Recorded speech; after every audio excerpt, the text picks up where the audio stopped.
Okay, it's we're here with the Composers Forum of younger pipers who have been doing a lot of writing, who are well established, even though they've had fewer years to do it.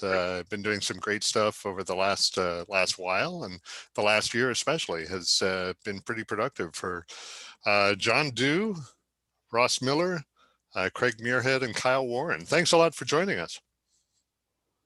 Thanks, Andrew. Thanks for having us. No problem. Yeah, you bet. Yeah, thanks for having us. Yeah. So maybe we'll take this in a few parts, and why don't we start off with your general process for composing. How do you come up?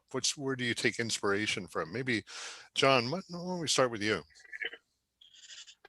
So a general kind of process for me is I always try and start hook. Sometimes I'll just a hook will come to me, or I'll think about a hook that's come from, I don't know, any kind of band or ensemble. It kind of influences me. I come up with some sort of hook, and then I base the rest of the tune around that. And that hook can literally be 3 notes, or it could be an entire line of music. And then I try and write the tune either to kind of go in one direction, quite technically challenging or a bit different, or in another way, kind of in a user-friendly way. Because if you take a tune like The Humors of Tulla, that's been played by a band, well, it's been played by top grade 1 bands, it's been played by top soloists in recitals, but it's also the kind of tune that you would teach at piping school. It's so simple, but it's got a great hook to it. So I kind of think a lot of the time I try and aim to write that kind of thing where it's simplicity at its best. And then I also think, how much of a tune can I then use to develop? And if you take artists like Christine McKay and Dreamer's Circus and Moishes Bagel, they're able to make 5-6 minutes of music out of 16-bar melodies. So that's kind of a process, is like thinking, right, if there is this hook, how far can I take this? Can I make a 3-minute solo pipe piece out of this, just purely on this riff alone? And then the other thing I kind of look out for, or is kind of try and include, is where in the subdivision can I put emphasis, rather than just like the emphasis being straight on the beat or just simple syncopation. What about syncopation within that? And the third subdivision of a beat in a reel, why couldn't you put like the grace note there to make it, I don't know, fall in a certain situation? So, but it all revolves around finding that initial hook. And actually, I was thinking about it the other day in my book. I can go through every single one of those tunes and I could point out where the initial hook for each tune came from, and that I built the tune around that. So that's kind of my process anyway. Ross, what do you think of that kind of idea of a hook? Yeah, no, I think that's that's a great way to go about it, and that's kind of, I guess that's a way that I've gone about it before. And I don't know if mine is slightly different in terms of, I guess, like, maybe I'll find like a phrase. I know John said about like a hook, a few notes, but it can be, I guess, any size. But I think that mine as well, I've also had different processes in terms of, like, sometimes I've had to write a tune to like fill a space, and like, I don't know, if I wanted a set of jigs and I couldn't find the correct jig, and I need a jig in A minor, like, so that's kind of my brief, if you like.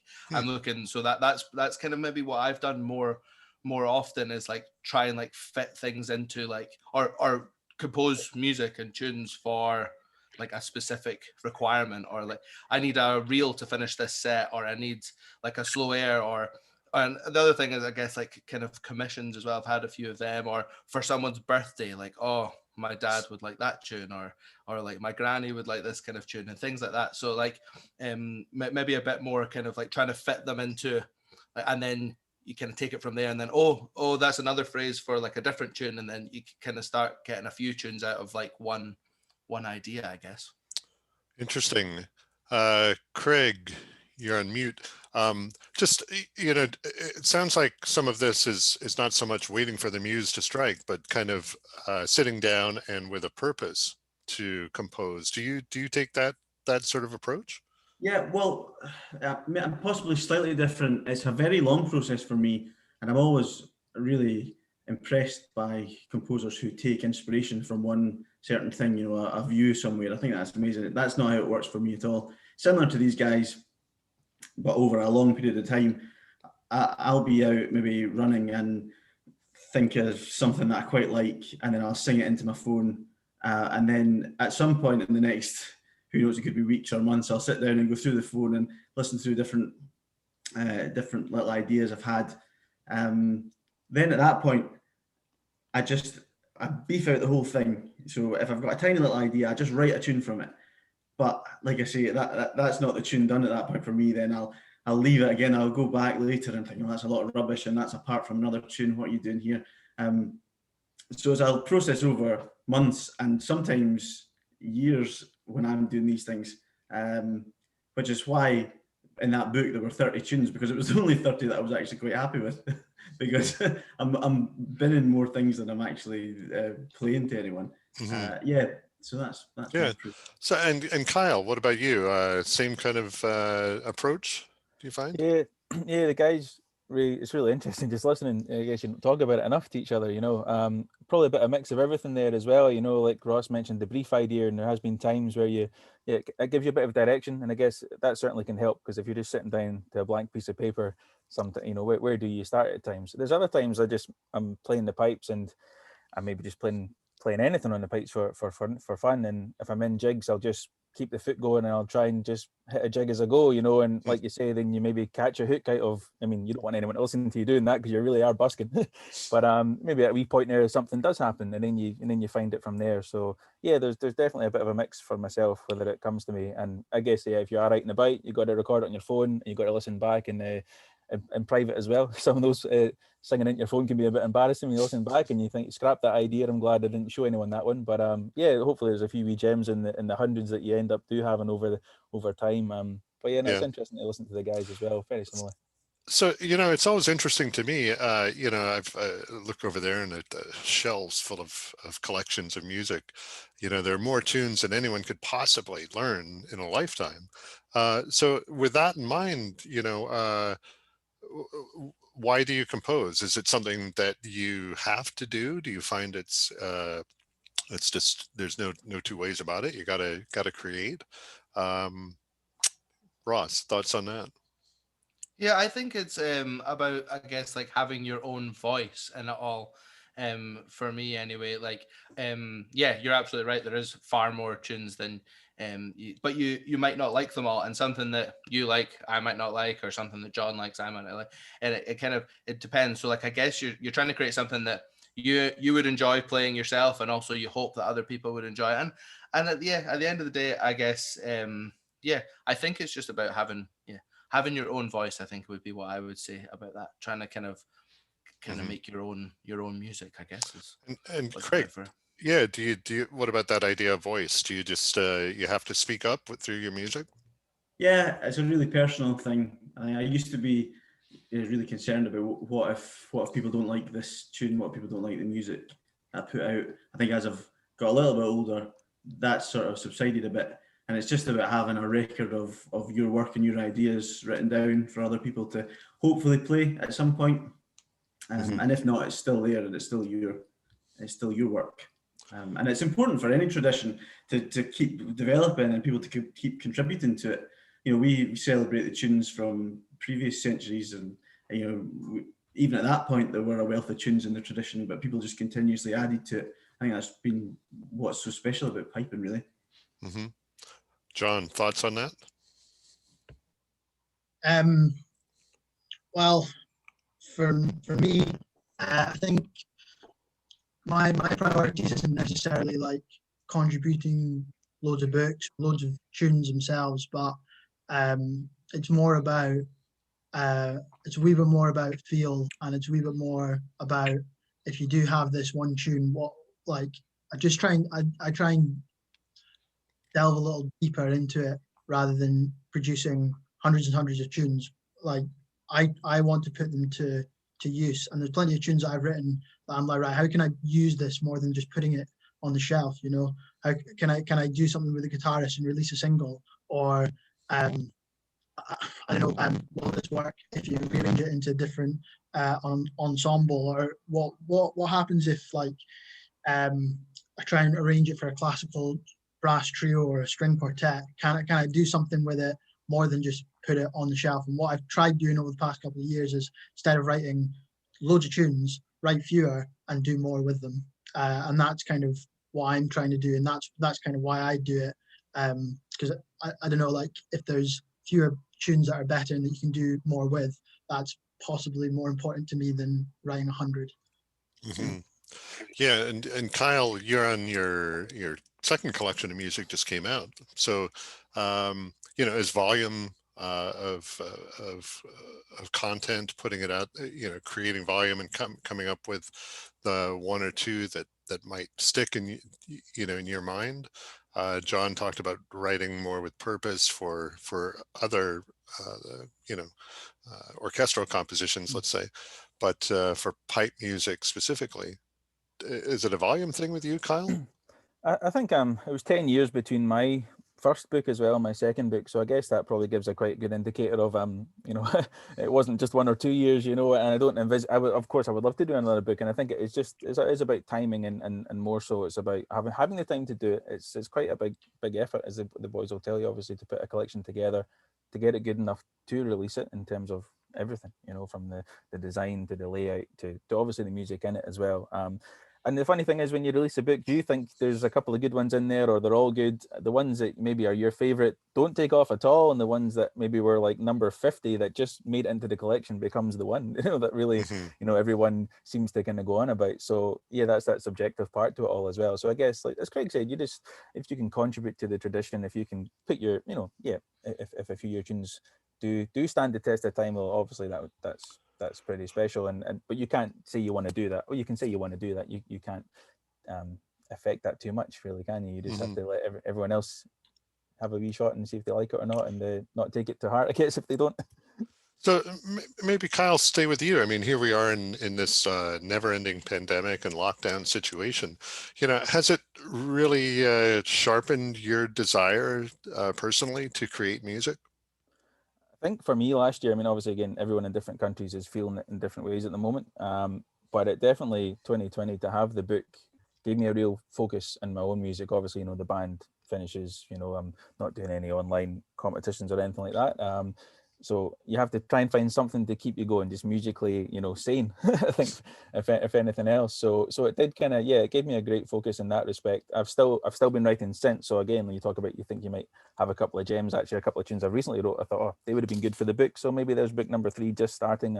It won't be 10 years, perhaps. It certainly won't be next year. But it does, it's been an interesting one, kind of going through it all. But as I mentioned before we started recording, I've got 3 little ones as well. So if I get any time on the pipes to do anything at all, I'm fortunate right now. So. Yeah.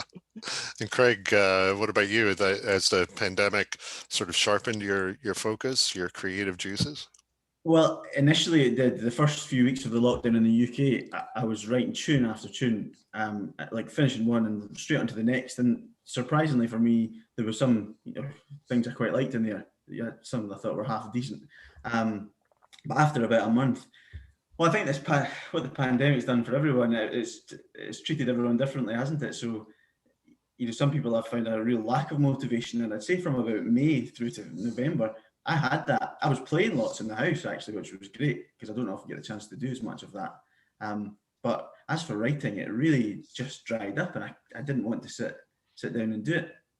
There were still lots of ideas being logged onto my phone and things, so there's a lot to go with. But as for sitting down and doing the hard bit of actually putting the tune together, it did dry up for me for a while. It started back again, and maybe it's because we're back in another lockdown.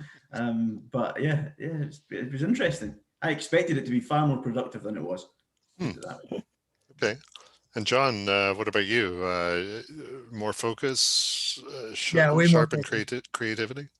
Yeah, a lot more, because past couple of seasons for me, as in the hiking seasons, have been like really intense. So you had the band, and I got the bug around the games, so I was going to as many games as I possibly could.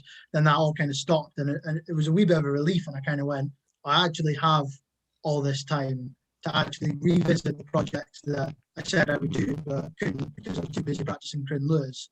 So it was that way of it was a massive kind of release. I did get a bit of motivation. It was pretty hard going at times, but yeah, I was just able to sit down and just get on with all the stuff that I wanted to do, just couldn't because of um, performance preparation.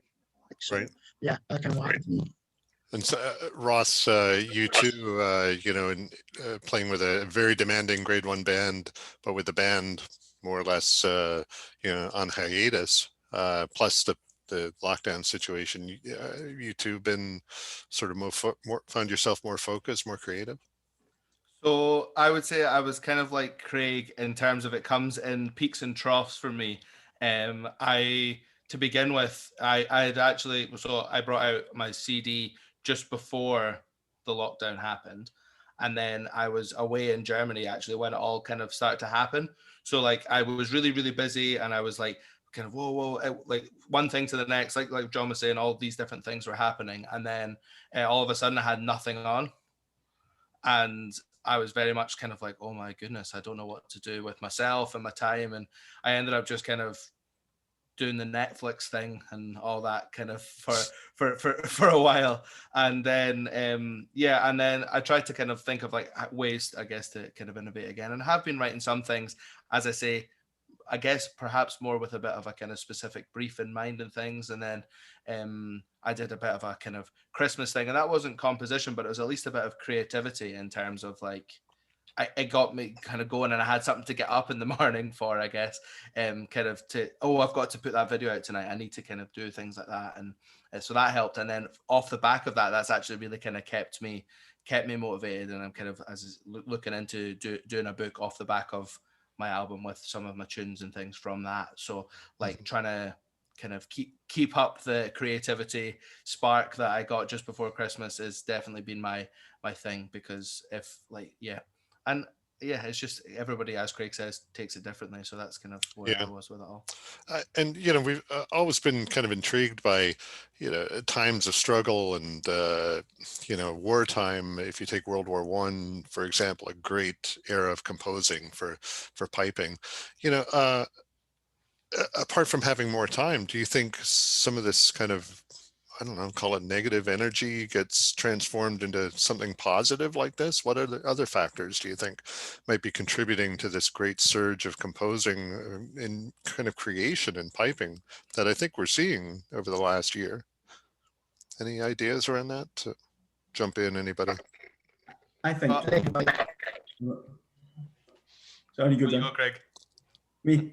Yeah, go ahead, Craig. Well, I was going to say, I think initially it was boredom. It was literally being in the house 24/7. Never had that before. Didn't know what to do. So why not? And then there was also this sort of like the worry, like you say, the negative energy. It was just you needed some sort of positive release every day. And at the start of it for me, it was sitting writing out some music, and then playing it. And possibly posting it online or something, that like I say, that died down after a month or so. But it really was just the time, the fact that you had all this time, you weren't working, I wasn't teaching, I wasn't playing.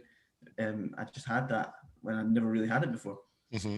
And Kyle, what about you? Do you the same sort of experience? Other ideas that you think of factor into this kind of creative explosion that we're seeing?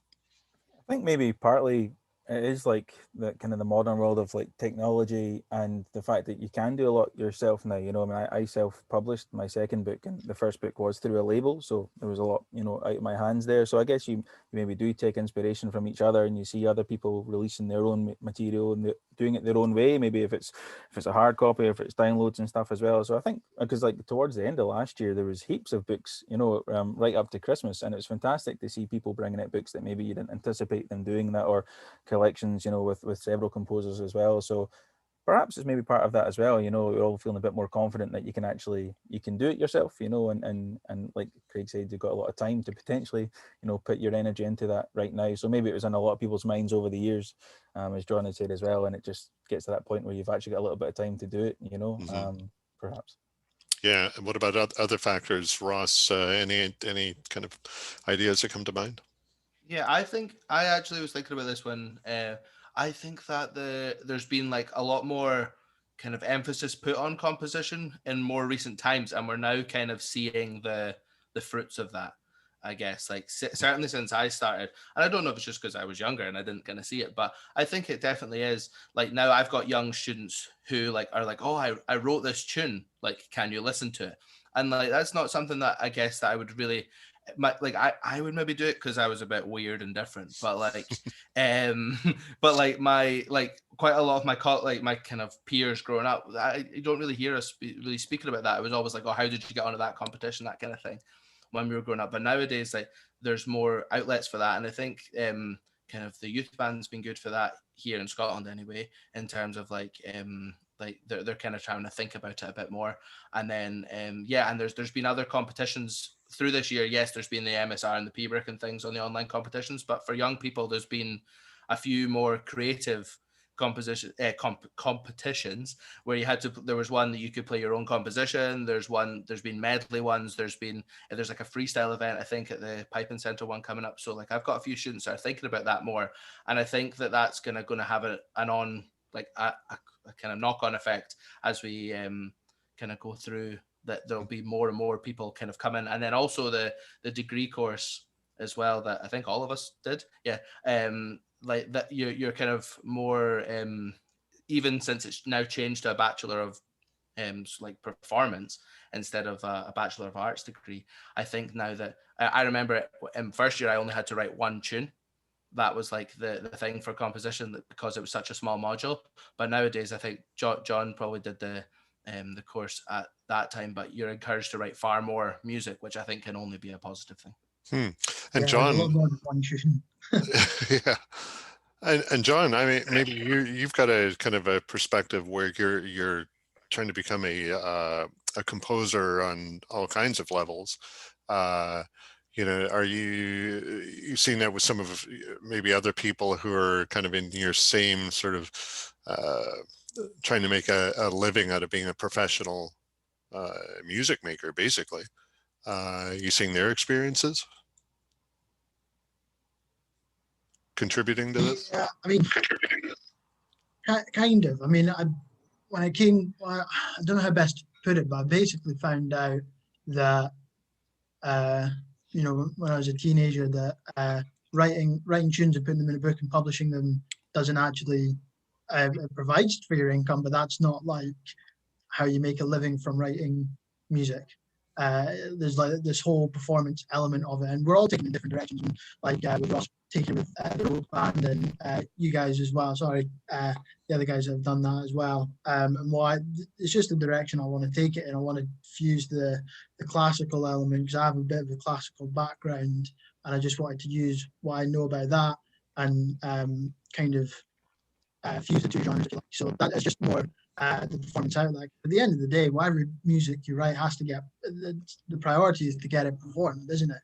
So so you want to have that outlet, and it's just, for me, it's just using the outlet of a classical ensemble, or maybe a fused ensemble, something like that. And that's kind of how you make it into your profession. It's not just about printing. Yeah. You know, so I think that answers your question. Yeah, I think so. I think, you know, maybe in the next part, we'll talk about that idea of getting your music out there, and maybe some of the challenges the last year have presented with that, and your thoughts around that in general. So, yeah, we'll look forward to that in the next part.